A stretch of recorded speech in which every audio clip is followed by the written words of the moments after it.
कर्मवीरांचा मंच आहे. अशा सर्व मान्यवर कर्मवीरांना मी अभिवादन करतो. उपस्थित सर्व सज्जन माता भगिनी, करणाऱ्यांनी सांगितलेलं आहे, त्याच्यामुळे त्या वेगळं काही बोलायचं नाहीये. फक्त जेव्हा मी म्हणतो करणाऱ्यांनी सांगितलेलं आहे, याचा अर्थ करणारा एक वर्ग आहे आणि पाहणारा आणि टाळ्या पिटणारा दुसरा वर्ग आहे, असा शब्दशः होतो.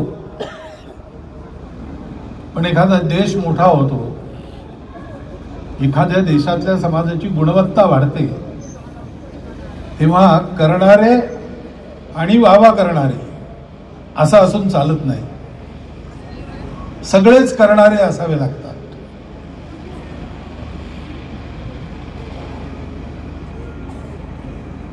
दीपक पायगुडेंना पहिल्यांदा मी जेव्हा भेटलो तेव्हा या सगळ्यांना जो त्यांच्याविषयी अनुभव आला तोच मलाही आला की खरं तर हा माणूस राजकारणासाठी नाहीच आहे आणि आता त्याला हे कळलेलं आहे की आपण त्याच्याकरता नाही आहोत. समाजाच्या क्षेत्रात प्रामाणिकपणे निस्वार्थ बुद्धीने आपलं कर्तृत्व हे लोकसेवेकरता खर्ची घालायचं, हे खरं जीवन, अशी त्याची भावना आहे. म्हणून तेव्हा मी 5-6 वर्षापूर्वी त्यांना येतो असं म्हटलं होतं, पण वेळ लागतो सगळ्या शेड्यूलमधून रस्ता काढायला. पण तेव्हाचं आश्वासन मी आज पूर्ण करतो आहे.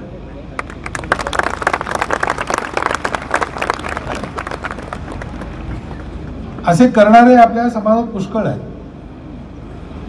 बिघडवणारे जितके आहेत त्याच्यापेक्षा घडवणारे पुष्कळ जास्ती आहेत. म्हणून इतर देशांमध्ये या परिस्थितीमुळे जी वाताहत चाललेली आहे ती वाताहत आपल्या इथे अजून नाही आहे आणि येणारही नाही. पण ही जी महत्वाची गोष्ट आहे की देशकाल परिस्थितीच्या बदलानुसार स्वतःला बदलणे, पण बदलत असताना ज्या अधिष्ठानावर आपले पाय पक्के आहेत आणि काळाच्या अशा अगणित आवर्तनातून, बदलातून, परिवर्तनातून आपण आपलं स्वत्व जपत सुखरूप पुढे आलेलो आहोत, ते आपलं शाश्वत अधिष्ठान कायम राखत आपल्याला भविष्यकाळाला सामोरं जायचं आहे. पुण्य सनातन आणि नित्य नूतन या 2 शब्दांची एका वाक्यात सांगड घालायची आहे. हे काम करणारे करतील आणि बाकीचे पाहतील अशाने होत नाही, सगळ्यांनाच करावं लागतं. कोणाचं त्यात काय काम असतं आणि किती योगदान असतं हा प्रश्न वेगळा. सेतू बंधनात खारीच्या वालुका कणांचा सुद्धा वाटा असतो. ते बाहेरच्या दृष्टीने मोजमाप करणाऱ्यांना वाळूचे कण किती ग्रॅम आणि हनुमंताने आणलेली शिला किती टन असा हिशोब करता येईल. परंतु आकाराच्या दृष्टीने, वजनाच्या दृष्टीने कमी जास्त असेल, पण मूल्याच्या दृष्टीने त्या सर्वांचं मूल्य सारखं आहे. हनुमंतानी शिला आणली नाही तर सेतू होणार नाही आणि खारीनी काही कण वाळूचे टाकले नाही तर तो सेतू बनणार नाही.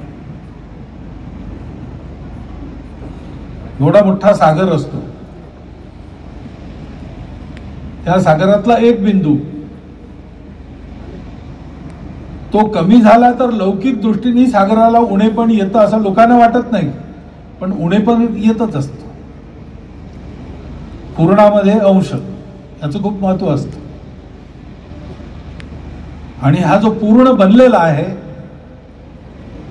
आपल्या राष्ट्राचा, सनातन काळापासून चालत आलेला आहे, परिस्थितीच्या झंझावातांमध्ये बिलकुल न घटता सतत वर्धिष्णू असा होत चालत आलेला आहे.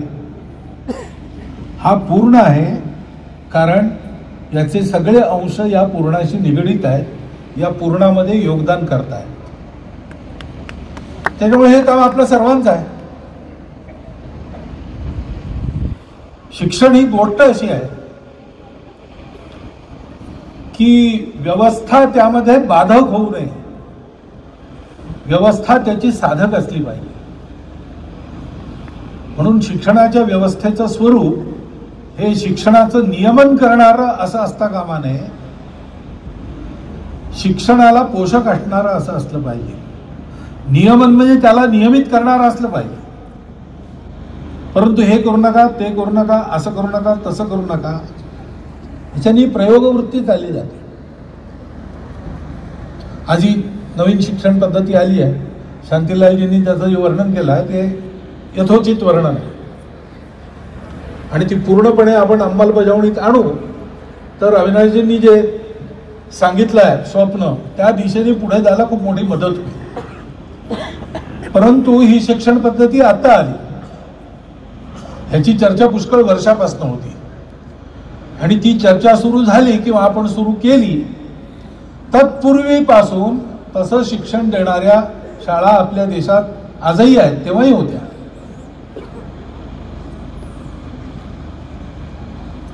त्या शासनाच्या व्यवस्थेच्या अंतर्गत नव्हत्या चालल्या, त्या समाजाधारित शाळा होत्या आणि आहेत. आता परवाच मी मंगलोर कल्लडका आहे, तिथं जाऊन 2-2.5 हजार मुलांची शाळा आहे. तो बंटवाळ तालुका आहे, त्या तालुक्याच्या कल्लडका परिसरात जी 40-45 गावं आहेत, त्यातले विशेष करून आर्थिक दृष्टीने, सामाजिक दृष्टीने मागासलेल्या वर्गातले सगळे तिथे शिकायला येतात. शिक्षण त्यांचं कन्नड माध्यमातून होतं. स्वभाषा हे माध्यम मुद्दाम ठेवलेलं आहे. कितीतरी दबाव आणि आमिष असताना सुद्धा त्यांनी आपलं माध्यम बदलवलेलं नाही.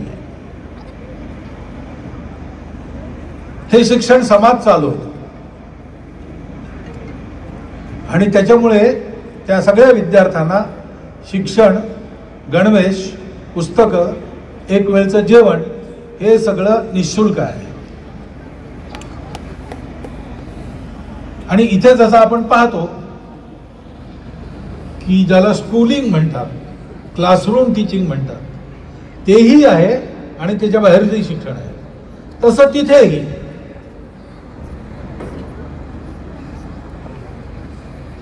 सुरुवात होते विद्यादात्री सरस्वती आणि विघ्नहर्ता गणेशाच्या पूजानी रोजची. सगळे जाऊन तिथे नमस्कार करून येतात, आणि मग शिशु कक्षातल्या मुलांना घरातली लहान सहान कामं कशी करावी, खोली स्वच्छ कशी करावी, अमुक एक चटणी कशी वाटावी, छोटी मोठी कामं घरात करायला लागतात, भाजी कशी चिरावी वगैरे, इथपासून त्यांच्या शिक्षणाची सुरुवात होते. हसू येईल, पण जरा पहा आपल्या अवतीभोवती. आज घरात पाहुणे आले आणि त्यांना वाढप करायची वेळ आली तर कसं वाढावं याचं ज्ञान आपल्या घरातल्या मुलांना नाही आहे. वाढायची पळी किंवा चमचा कसा पकडावा इथपासून सगळं शिकवावं लागेल, अशी स्थिती आहे. बाकी सगळं आहेच. त्या शाळेचा निकाल जेव्हा लागतो तेव्हा ती शाळा नेहमी वरच्या ह्याच्यात असते, सहजासहजी प्रवेश किती मिळत नाही आणि वशिला वगैरे चालत नाही. आणि त्यांचा कार्यक्रम झाला, सगळे पालक 7-8 हजार लोक हजर होते. तो नेहमी कार्यक्रम संध्याकाळी 4ला सुरू होतो, रात्री 10 पर्यंत चालतो. सगळे येतात, पाहतात, जेवण करून जातात. मी जाणार असल्यामुळे त्यांनी छोटा कार्यक्रम केला होता, पण ते सगळे इतके समरस होते, शाळेतले आचार्य, शाळेत विद्यार्थी, पालक, आणि इतकं सुंदर प्रात्यक्षिक त्यांनी केलं, एकही क्षण वाया जाऊ दिलेला नाही. आणि शाळेच्या संचालक समितीच्या अध्यक्षापासून तर त्या शाळेमध्ये 20 मतिमंद आणि 20 दिव्यांग मुलं आहेत. त्या प्रत्येकापर्यंत प्रत्येकाने काही ना काही काम केलं. विद्यार्थ्यानं तर ती जी 15-20 प्रात्यक्षिकं झाली त्याच्यापैकी कमीत कमी एका प्रात्यक्षिकात भाग घ्यायचाच आहे त्या मुलांसहित. तर ही जे आजची शिक्षण पद्धती आहे किंवा आपण ही ज्याला आदर्श मानतो आणि त्याचा पुरस्कार करतो आणि तसं करायचा प्रयत्न करतो, ती पंचकोशात्मक शिक्षा पद्धती ही पुष्कळ आधीपासून त्यांची सुरू आहे. अशा अनेक शाळा आहेत, प्रयोग आहेत. हे करणं यशस्वी होईल, यातून आपल्याला पाहिजे तसा माणूस घडेल, देशभक्त घडेल, नागरिक घडेल, हे प्रत्यक्ष आहे. हे सिद्ध करायची आवश्यकता नाही. आता जाऊन पहा, कमीत कमी 500 अशी केंद्र आपल्या देशभरात चालू आहेत आणि सगळेजण उत्तम योगदान करतात. हळूहळू ती पिढी, तिथे तयार झालेली पिढी ही आपल्या प्रशासनात सुद्धा येत चालली. परंतु आपला देश इतका मोठा आहे की हे सगळ्यांनी मिळून पेलायचं शिवधनुष्य आहे. आणि म्हणून आपल्या सर्वांमध्ये काही गोष्टी अशा असल्या पाहिजे, सर्वांनी याच्यात योगदान करायचं आहे. शिक्षणाचा विषय हा चौकटीत अडकू नये म्हणून तो समाजाधारित असणं आवश्यक आहे. म्हणून सगळ्या समाजाने त्याचं पोषण केलं पाहिजे. आणि पोषण करायचं असेल तर मग 4 गोष्टी पाहिजेत.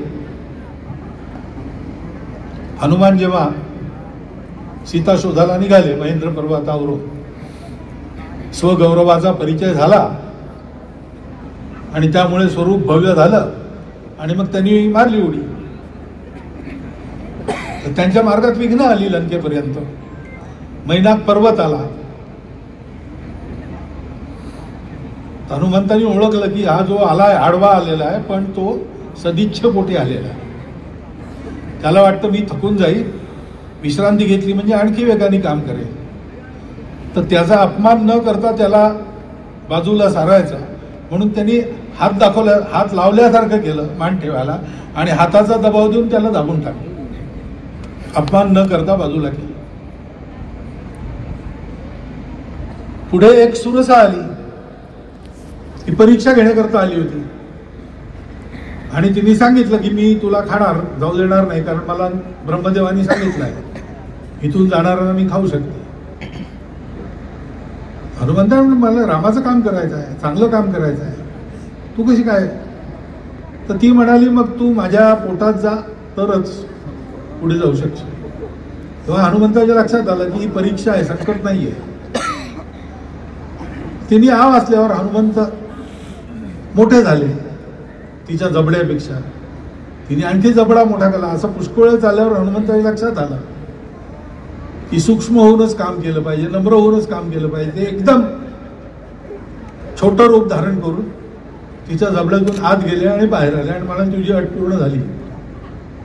तिने हनुमंताला आशीर्वाद दिला. लंकेत पोहोचले तेव्हा तिथली लंकिनी देवी आली. तिला त्यांनी एका ठोशात बेशुद्ध पाडलं आणि बांधून ठेवलं. पण तत्पूर्वी त्या सागरामध्ये छायाग्रह राक्षसी होती, सिंहिका नावाची. म्हणजे वरून उडत जाणाऱ्या पाखरांची वगैरे सावली पकडून त्यांना खेचत असत आणि खाऊन टाकत असत. हनुमंत चालले होते, त्यांची सावली पडत होती, तिला पकडून तिने उडायला सुरुवात केली. हनुमंताच्या लक्षात आलं की आपण पुढे जाऊन पण ड्रॅग आहे. कशामुळे पाहिलं तर ती राक्षसी. तिने आपला जबडा वाचलेला, ते अकराळ विक्राळ दात, जीभ सगळा अकराळ विक्राळ तो पसारा लक्षात आल्यावर त्यांनी काय केलं, आत गेले, हाताने आतडी पकडली आणि बाहेर काढून तिला मारून टाकलं.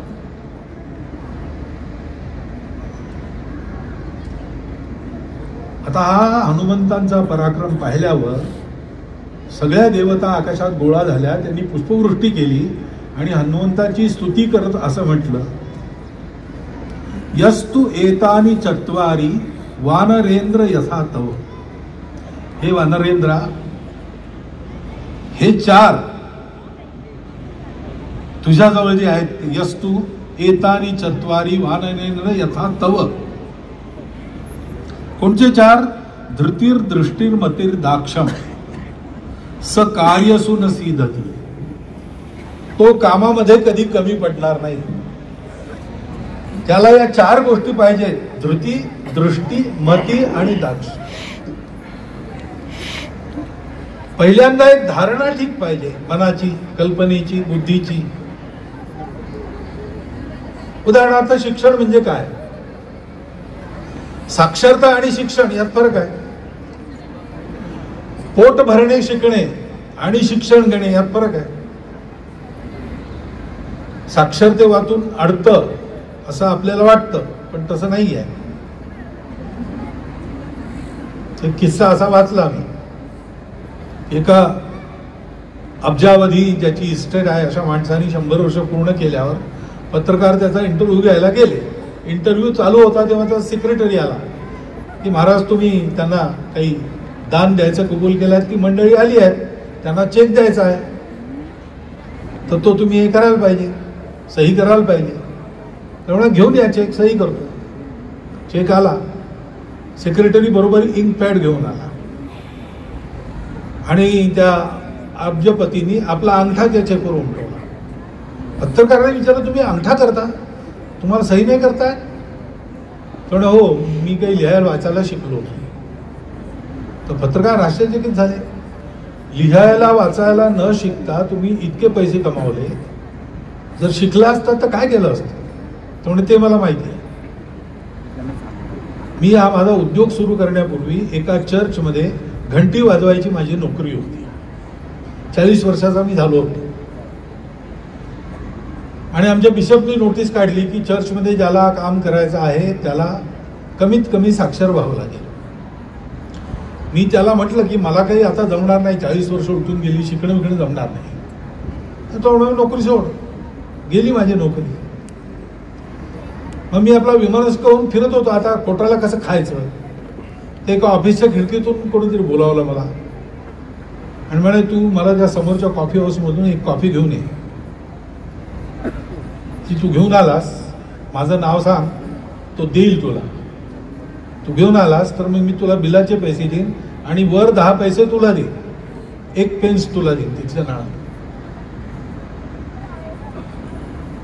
तर मी त्याला कॉफी आणून दिली, त्याने मला 1 पेन्स दिला. तर माझ्या लक्षात आलं की असे कितीतरी लोक असतील ज्यांना कामाच्या जागेवरून उठता येत नाही, परंतु चहा प्यायचा आहे, बिडी प्यायची आहे, काहीतरी पाहिजे आहे, जाता येत नाही. आपण गेलो, त्यांचं काम केलं तर आपल्याला प्राप्ती होऊ शकते. म्हणून मी ते काम सुरू केलं आणि त्यातून हळूहळू मी असा झालो. जर मी त्यावेळेला बिशपचं ऐकून शिकलो असतो तर मी चर्चमध्ये घंटी वाजवत राहिलो असतो. याचा अर्थ असा नाही साक्षर होणे. शिक्षण ही आवश्यक गोष्ट आहे, परंतु जीवन अडत नाही त्याच्यावर. जीवन तर ज्याच्यात धमक आहे तो जगून जातो. नुसतं पोट भरायलाही शिकावं लागत नाही. पोट भरतोच. भुके पोटी मनुष्य काहीही करून आपलं पोट भरतोच. नेहमी चोऱ्याच करतो असं नाही, मेहनतही करतो, हळूहळू मोठा होतो. परंतु मनुष्य व्हायचं असेल तर शिक्षणाशिवाय दुसरा उपाय नाही. शिक्षण हे मनुष्य होण्याकरता. जन्मतः सगळे पशु असतात, पशु व्हावं लागत नाही. जीवन मिळालेलं आहे, विचार न करता जगायचं आहे, मरेपर्यंत जगायचं आहे. का जन्मलो माहीत नाही, कसे मरणार माहीत नाही, कशा करता मरणार माहीत नाही, मरणार हेही माहीत आहे की नाही माहीत नाही. आहे म्हणून खातो, आहे म्हणून प्रजा वाढवतो, आहे म्हणून झोपतो, आहे म्हणून आपल्या सुरक्षेची व्यवस्था करतो. आहार निद्रा भय मैथुन सामान्य मेहतत पशुभेद. परंतु मनुष्य विचार करतो, विचार करून तो नराचा नारायण होऊ शकतो, नराचा नराधमही होऊ शकतो.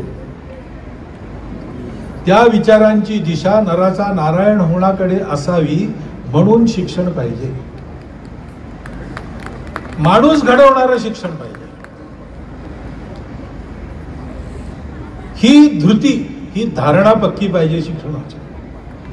नाही ते एकदा आपले शिक्षण मंत्री माझी असे म्हणाले होते, आत्ताचे नाही, जुने की शिक्षण हा $3 ट्रिलियन बिझनेस आहे. शिक्षण हा बिझनेस नाही आहे. शिक्षण देणे हे व्रत आहे. शिक्षण देणे ही सेवा आहे. तो व्यापार नाही. त्याच्यात आपण मनुष्य घडवतो. मनुष्याला घडवता घडवता स्वतः घडतो. शिक्षण देणारेही शिकत असतात. शिक्षण घेणारेही शिकत असतात. शिक्षण देणारे आणि घेणारे यांची व्यवस्था करणारेही शिकत असतात. शिकण्याच्या बुद्धीने, सेवेच्या बुद्धीने, स्वार्थाची बुद्धी सोडून करायचं हे महान व्रत आहे. ही धारणा पक्की पाहिजे आणि दृष्टी पाहिजे, विजन पाहिजे. कल्पना करायची तर छोटी कशाला करायची. आपल्याला करता येईल तेवढी भव्य कल्पना करायची आणि तितकेच भव्य परिश्रम करून ती साकार करण्याकरता जीवन लावायचं. हे मनुष्याचं जीवन आहे. हे खरं भव्य जीवन आहे, सुंदर जीवन आहे, सार्थक जीवन आहे. विजन पाहिजे आणि मग बुद्धी पाहिजे नीट. कारण बुद्धी नेहमीच कधी कधी उलटी चालते जेव्हा खोडा घालत असते.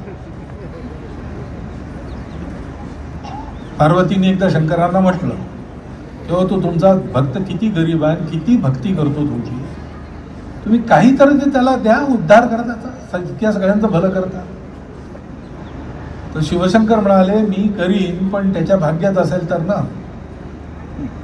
तो असा नाही आहे की त्याला मिळालेलं तो राखेल किंवा मिळवेल, त्याच्यासाठी असले. पार्वती म्हणाली असं कसं. बघ आता तो जंगलातून चालला होता एका वाटेने भक्त. तर शिवशंकरांनी एक रत्न माणकांची थैली ही अगदी त्याच्या वाटेत अशी ठेवून दिली. 100-200 पावलं समोर. त्याला दिसली नव्हती ती. आणि पार्वतीला म्हणाल बघ आता तो गेला नीट आपल्या रस्त्याने, त्याला ती सापडेल. त्याच्या रस्त्यातच आहे, पायवाटच आहे. छोटीशी थैली त्या पायवाटेत वाट अडली आहे, त्याच्यामुळे त्याला दिसेल. हा निघाला तिथे. जवळ पोचल्यावर एक ती थैली दिसायच्या आत त्याच्या मनात असं आलं भक्ताच्या की आपण डोळे बंद करून सरळ चालू शकतो का, त्याचा प्रयोग करून पहा. आणि म्हणून डोळे बंद करून तो गेला आणि नेमका तिरपा गेला आणि थैली सोडून पुढे गेला. शंकर म्हणाले बघा त्याच्या भाग्यात आहे, घ्यायची त्याला अक्कल नाही.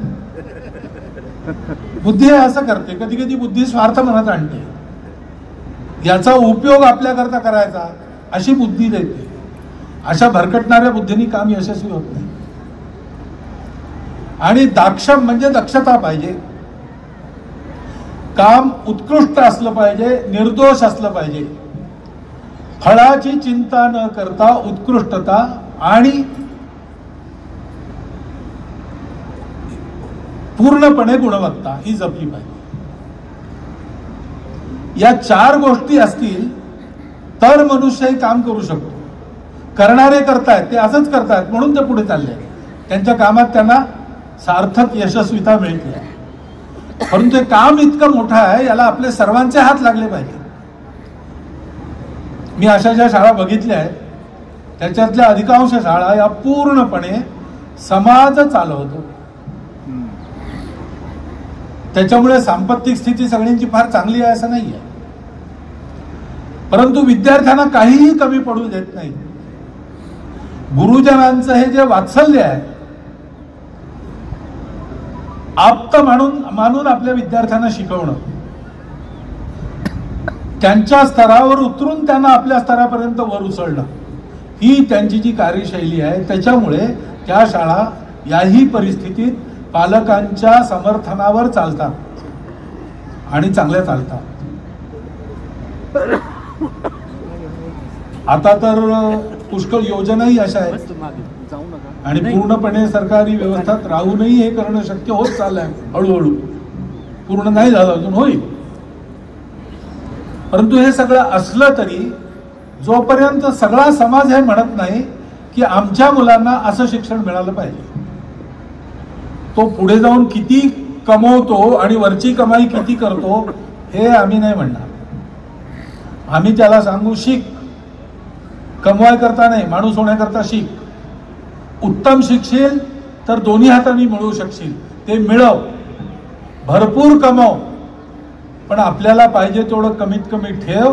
बाकीचं जिकडून घेतलं त्यांना परत कर, समाजाला परत दे. तुझ्यासारखे आणखी लोक शिकावेत असा प्रयत्न कर. तुला शिकवलं त्या शाळेला काहीतरी भरीला घाल. घरातून ही शिकवण मिळेल, समाजात चालणाऱ्या अशा उपक्रमांना आपलं पूर्ण पाठबळ मिळेल. आणि आपल्या सगळ्यांची आकांक्षा या बाबतीत अशी राहील की आमचा मुलगा शिकेल तर हे शिकेल. असं होईल त्या दिवशी आपलं सनातनत्व जपून नित्य नूतन दुनियेत उत्कृष्ट नेतृत्व करणारा देश म्हणून आपला देश आपण उभा करू शकू, यात काही शंका नाही. मुळात ते कर्तृत्व आपलं आहे. मध्ये काही ही जी जळमट संस्कारांची इकडली तिकडली येतात ती बाजूला सारून देशाकरता, पुढच्या पिढ्यांकरता आपण हे केलं तर हे याची डोळा साकार झालेला आपण पाहू शकू. त्याकरताच हा लोकसेवेचा उपक्रम आहे. त्याकरताच इथे मंचावर बसलेले लोक आपापलं काम करत असतात आणि आपापलं काम नेमून दिलेलं ते आहे, त्याच्या बाहेर जाऊन पुष्कळ काही करत असतात. आपणही असंच करावं अशी विनंती करतो आणि असं पाहायला आपल्याला मिळावं अशी आपल्याला शुभकामना देतो आणि आपल्याला धन्यवाद देऊन माझे 4 शब्द समाप्त.